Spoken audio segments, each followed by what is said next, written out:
Ready, set. You're on. Ready, set, go.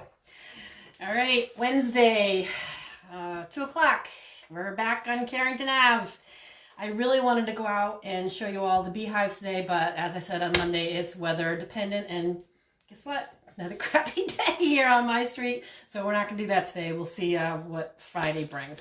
So I looked around the house to see what I had, and I decided that I was going to bring you chicken salad, because if you know us from the restaurant, our chicken almond salad was the most popular thing, one of the most popular things on our menu. I mean, people could not get enough of this. They thought that it was some magic recipe. So I'm going to show you how that is the most basic ingredients, but they just come together to make a spectacular chicken salad. And because I poached my chicken in liquid, I had some stock, so I just want to show you my version of a refrigerator soup. I've seen a lot of people doing refrigerator soup, so I'm going to show you what I had in my refrigerator that I'm going to turn into a soup. And then when we served our chicken salad, we served it on zucchini bread, but I didn't have any zucchini. To make that, I had bananas in the freezer, so I'm going to show you this version of banana bread that uses the sourdough starter, because that's kind of been the birth of this our whole YouTube channel. John and Heather Perfetto over on YouTube came from people wanting to know how to make, actually I think the first thing we did was onion soup, but then we got into there was no yeast, so people wanted to know how to make bread. So the first thing you're going to do is, the way you make this bread, a tea bread I call, is the creaming method. And the creaming method means you whip your softened butter and your sugar up on high speed until it gets light and fluffy. Now this creates the air that's going to aid in your bread, and it's got to get very light and fluffy. You could use a propane torch to kind of warm the side of the bowl, and then halfway through you're going to scrape this. You're going to scrape this down because you want to make sure that all the ingredients get incorporated. So the creaming method: a lot of cookie doughs, a lot of cake doughs, tea breads, pound cake is the creaming method. Brownies, blondies, and you've probably been doing it all along, you just didn't know what it was called. So it's a standard baking technique called the creaming method. And you can see how that's getting lighter. Full disclosure, this isn't going to be as light as it should, because I had a little dish that had some powdered sugar and cocoa powder left in the crate, so I threw that in there. That's why it looks chalky like that. But yours is going to be nice and white and fluffy. So the next thing that goes in is 1 egg, and this jar has 2 eggs in it, so I'm going to try to get just 1 in there, because when I took the eggs out of the chicken coop this morning, I broke one, and I just wanted to make sure that it got utilized and not wasted, so that's why it's in that cup. So then you incorporate your egg, but not too much, because that will make it tough if you do too much. So enough to get the egg mixed in there, and keep scraping down, because the sides and the beater and the bottom of the bowl hold a lot of the batter. And when you get to the end, you need this all really well incorporated. The next thing that goes into this recipe is a cup of our sourdough starter. So I'm going to take the cup now. I'm going to feed it off camera later, but just remember, you have to keep feeding this starter so that every day you're going to be able to use it for something else. There's so many things that you could put this in. All right, so that takes a cup of starter. Just get that out of my way. And then it's about 3 ripe bananas. I had these in my freezer because they were going bad on the counter and I didn't want to use them. It's really funny that girl did her project on bananas today, so here I am doing bananas. Bananas is also a good way to get some moisture into your pound cake here. So just incorporate that. Then the next thing is 1.5 cups of flour. And you could sift this. I'm not going to. You probably should, but I like to live outside of the box. Oh, I forgot one thing. All right, this also takes a teaspoon of baking soda, which I forgot to put over here. A pinch of salt, or 2 pinches of salt. A little bit of cinnamon. I'm going to say a teaspoon of ground cinnamon. A little bit of vanilla, probably a teaspoon of vanilla. I need to get a teaspoon of baking soda. So I'm going to get this. 1 second. Oh, sorry.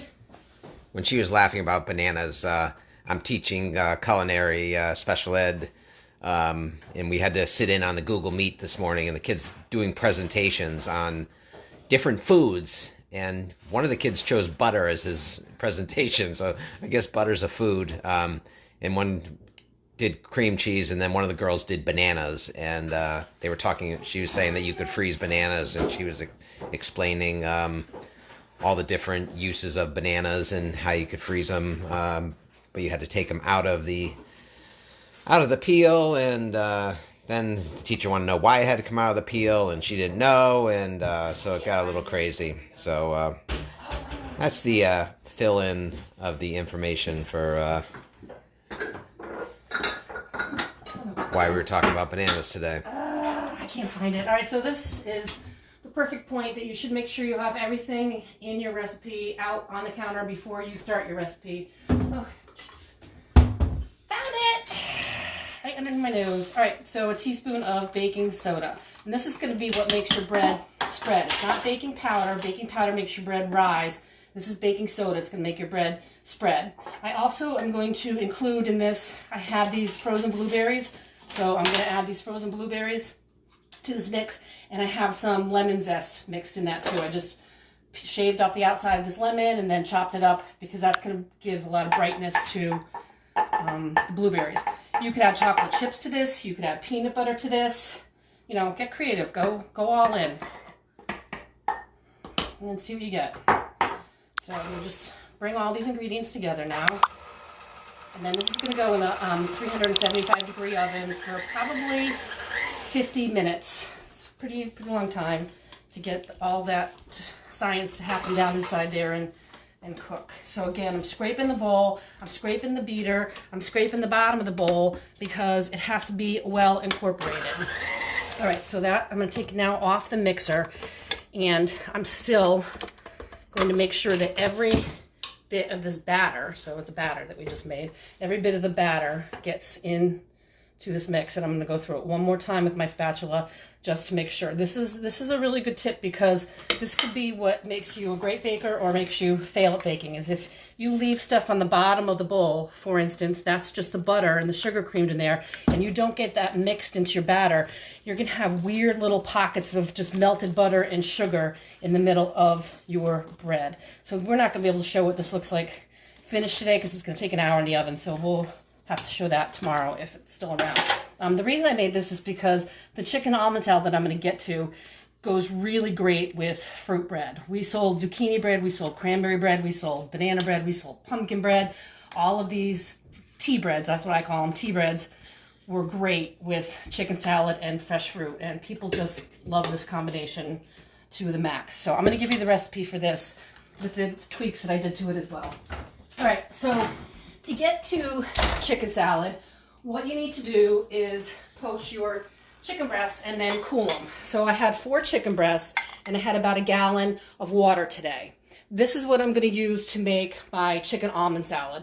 But before I do that, I'm going to put together something that we can eat for dinner tonight, and you can eat this with the bread too. So after I poached my chicken, I had all this liquid, which is basically, you know, a chicken stock. So there's no reason to throw this out. We're going to use this and make our refrigerator soup. So when I talked the other day about the refrigerator soup, I said that when I talked about soup, I talked about how you want to get the layers of flavor from caramelizing your vegetables. Well, I already have this stock, so how am I going to go about caramelizing my vegetables? And what I did was I took some carrots, celery, and onions ahead of time, and I just sauteed them up in this pan that actually had bacon fat in it left over from breakfast. So I'm going to add that to this pot of stock, bacon fat and vegetables and all, and that's going to be one layer of flavor. And then I'm going to go back and just put the rest of these things in raw that were in my refrigerator. So this is what I'm calling my refrigerator soup. So it's got a chicken base and carrots and celery. You don't have to be fancy with cutting this stuff up. You can cut it up chunky, you can cut it up small. The bigger you cut it up, obviously, the longer it's going to take it to cook. So like the carrot is going to take the longest because it's the hardest. So you might want to make that smaller. And I just cut through carrot and go down. Make sure you keep your fingers back so no trips to the emergency room. Then celery, I have this heart of the celery here. And I just go spin around that because that's going to make it like instant diced when I cut it. That's a great way to cut celery. All the way down to the end of this. It's going to be a very hearty soup. I'm just going to pick up my board and put that right in here.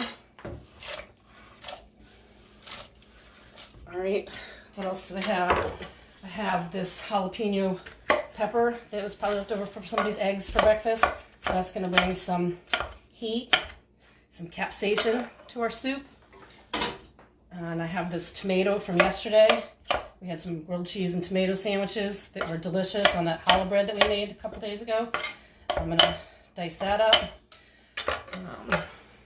A few days back I had some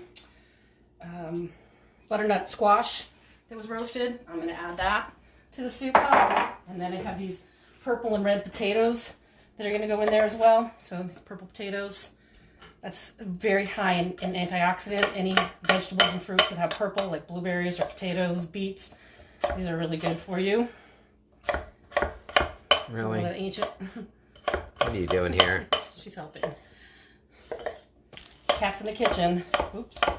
All right, so all this stuff is going to boil until all the vegetables are tender back there. I'm deciding if I'm going to add chicken to it or not. I might just keep it with just the vegetables. I might add chickpeas to it if I have them. I could add canned black beans. You could add frozen corn. It all depends on what you have, in your kitchen. And then my aromatics go in. So this is dried basil because that's what I have now. It's too cold to plant basil. This is red pepper flakes because I love that, what that does to soup. Then my other two favorites that go on pretty much everything I make, onion powder and garlic powder. I'm going to put a little of this Restaurant Depot, what is it? Restaurant Pick, Restaurant Pride. This is my favorite vegetarian soup base. I think it has like celery and onion, and it just really brings up the flavor. I like to add turmeric to chicken soups and soups. That's really good for you. And I also like to get this collagen in there because this is a great place to hide it and nobody knows it's in there. And then just stir that up. So this is going to cook and reduce probably 45 minutes to an hour. And then I'll see where... Covered or no? No, I'm going to do it uncovered. You could cover it, but once it comes to a boil, take the cover off and simmer it. Once it comes to a boil, turn it down to a low simmer. I just want to talk 1 second about one thing. When I poach the chicken, I put the cold refrigerator chicken and cold water on top of it, and I brought it to a boil, and I cooked it for about 20 minutes before I cooled it. When it first comes to a boil, this stuff comes up to the top, and I guess in school it's called impurities or the raft. This you want to remove this as soon as you can and not use it. You'll see why, because it just kind of like comes to the top and it has like little pieces, I don't want to say dirt, but just impurities is what I call it. So get that off your soup and out of your soup and throw it away. Don't do anything with that. Can't save that. And then you probably 20 minutes was good for those 4 chicken breasts that I have, but again, I'm going to recommend everybody get a thermometer just so that you're cooking safely at home, especially when you're cooking raw turkey, raw pork, raw chicken. You want to make sure that the internal temperature is 165. So take the chicken out of the hot water, because the water is obviously going to be boiling 210, and make sure that the chicken is 165 before you start to cool it, because you do not want to make chicken salad with raw chicken. So that being said, let's move on to, I want to say, after the soup comes to a boil, I'm also going to add, these are the crepes that we had left over from the other day I was talking about. You could add them to soup. So you just chop them up into little bits, but they're fragile, so you don't want to put those in there now. I'm going to hold these guys off to the side, and I'm going to add them to the soup when we go to eat it. It's just an option for a noodle to not have a noodle. All right, so chicken salad. What made our chicken salad so famous in the restaurant? We poached our chicken breast. We used only white meat chicken breast. We didn't fill it full of fillers from the thigh and the leg. We used all 100% chicken breast. The other thing that we did was we cut it really, really thin. We used the slicer to do it, but we cut it really thin. Some places put their chicken in a Cuisinart and just mash the daylights out of it, and then it's kind of like the stringy chicken salad. We kept ours in little tiny strips and very, very thin, meticulous. Those of you who know the restaurant, you know who was the king of this. I mean, we made 5-gallon buckets, 120 pounds of chicken breast, chicken salad at times, especially around Mother's Day weekend and in the spring and the summer when people came to eat out on the porch. They really loved this dish with the zucchini bread and the chicken salad. It was crazy.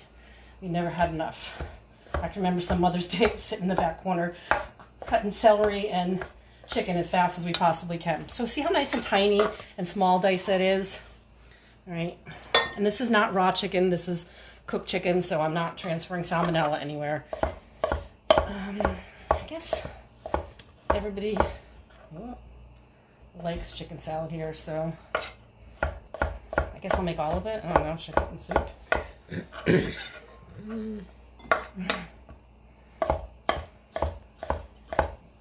I don't think the chicken salad goes to waste in this house. I know, right? I'm going to show you a couple ways to make it, but let's just get the basic format down first. All right, so tiny dice of all white meat chicken that has been poached. Not boiled to death, poached. What do I mean by that? It came up to the temperature, I skimmed the stuff off the top, and I'm going to flip this just because I don't want to get any comments from anybody about mixing raw vegetables on chicken board. All right, so then the next thing is the celery. And again, with the celery, we cut it as tiny as we possibly could. So it wasn't like big hunks of celery that were hanging out in your chicken salad. And I think it was the ratio, too, that we had of celery to chicken that made it so spectacular. It wasn't filled with celery. It was all chicken breast. And yes, folks, that's why it was $20 a pound. But it's probably now the way the meat market is right now, is probably a $30 a pound salad. I like to use the leaves in my chicken salad. Some people don't. The other thing that I'm missing here is fresh parsley. We had fresh parsley in this recipe, so I'm going to use my leaves as my fresh parsley today. So that looks like about the ratio that we're going to go with there. Salt and pepper. Always got to have salt and pepper in your chicken salad. If your chicken salad doesn't taste good, you probably don't have enough salt and pepper in it. And then my two other favorites. Yes, our chicken salad had onion and garlic, but it had onion and garlic, granulated onion and garlic. We got that question so many times from people that couldn't eat onion, and they wanted to know why we put it in there. And the reason we put it in there is because it makes chicken salad taste really good. Then the thing that we used to use was sliced almonds with the skins on it, but I didn't have that. So I just took these regular whole almonds with the skins and I toasted them in the oven. So I'm just going to break them up as much as I can with this rolling pin. I did this in a bag one time. It kind of controls the mess a little bit more. You could either do it this way, or if you're good with a knife, you could just get right in there and chop these suckers up. Either way, make them small and manageable so that you're not chomping down on a great big hunk of almond. Like I said, sliced with the skin on, ideally, is the best way to go.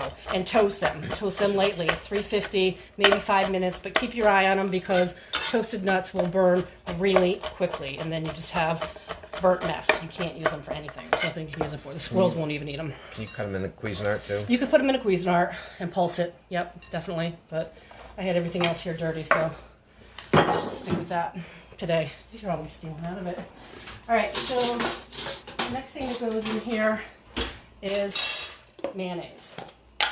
Yep, mayonnaise. And a lot of it. This is not a diet meal, and when you put it with the zucchini bread, it certainly wasn't. Now this is more than just to combine, and you can alter this. Hey, if you want to make this with fat-free or sugar-free mayonnaise, go for it. If you want to make it with yogurt, do it. But everybody wants to know what the secret to the chicken salad at Rainbow Gardens was. It was chicken, celery, seasoning, mayonnaise, toasted almonds. That's what made it our classic. All right, normally I would put more mayonnaise in here, but I know that everybody here who's not going to gym is trying to cut back a little bit. So that is the chicken almond salad from Rainbow Gardens. What I want to talk about is two other things that you could do to this chicken salad now. And I'm just going to grab a quick bowl out of here and do one of them at least, because I don't have the other. I don't have the ingredients for the thing. So to this chicken salad, you can add curry powder, just curry powder, whatever you have. You could add curry powder, you could add raisins, you could add walnuts, and make curry chicken salad, which I know, John, this is your favorite here. With the curry, though, it kind of dries it out a little bit, so you might find you have to add a little bit more mayonnaise. And ideally, I would put raisins or golden raisins or craisins in this. I just didn't grab them out today, but we could add that. You could add that to the top of it after the fact, too. So you just mix in. You could see that's a little dry. John, you could adjust the mayonnaise later if you want to put more or not put more. Famous in like the 60s and 70s, but we also made chicken Waldorf salad, and people found that to be very popular in the restaurant as well. So chicken salad, that's your base. Add some curry, raisins and nuts, make it a little curry chicken salad. Add some sour cream, apples and walnuts, and make it a classic Waldorf salad. You could also put any herbs in here, fine herbs that you have. You could put tarragon in here, make tarragon chicken salad. You could make all of these recipes with turkey breast. If you have turkey breast left over at Thanksgiving, we did a lot of cranberry turkey salad and sold that way too. But it's basic, it's simple, it's just a few ingredients. When we were closing up the restaurant, people were coming in like buying quarts of chicken salad. They're like, I'm never going to get this chicken salad again, like crying over the loss of the chicken salad. So as promised, here it is. That's all it is, people. Chicken, salt, celery, almonds, mayonnaise. You decide. I got nothing today. You got what? All right. Today is, or this week, today. Yesterday. Teacher appreciation and nurses appreciation. Nurses, what can we possibly say about what they're doing for this country right now? And, I'm sure everybody knows somebody who is sick or infected, and, we just can't thank our nurses enough. And running a very, very close second is teacher appreciation. They're uncharted territory, uncharted waters, distance learning. I'm involved at Platt Tech in the special ed department, and I'm just amazed at the work that sometimes insurmountable work that has to be done with kids. Again, we've never done this before, and a close third is the parents at home that are having to deal with this and work, people that are working and distance learning. And we've got 3 Google Zooms going on at our home at any time, Google Meet, Google Zooms. And how do you teach a kid that doesn't come to the computer? Yeah, how are these teachers supposed to reach these kids who are staying in bed, teenagers especially? I'm sure the middle school and primary school, it's more work for the parents to get these kids onto their classrooms. But parents of high school students, if you can do anything to get these kids up and out of bed and logged on, and encourage them to turn their microphones and their video on, because the teachers can't connect with them. They have these avatars up and nobody's speaking. And so that's the end of that until we eat again.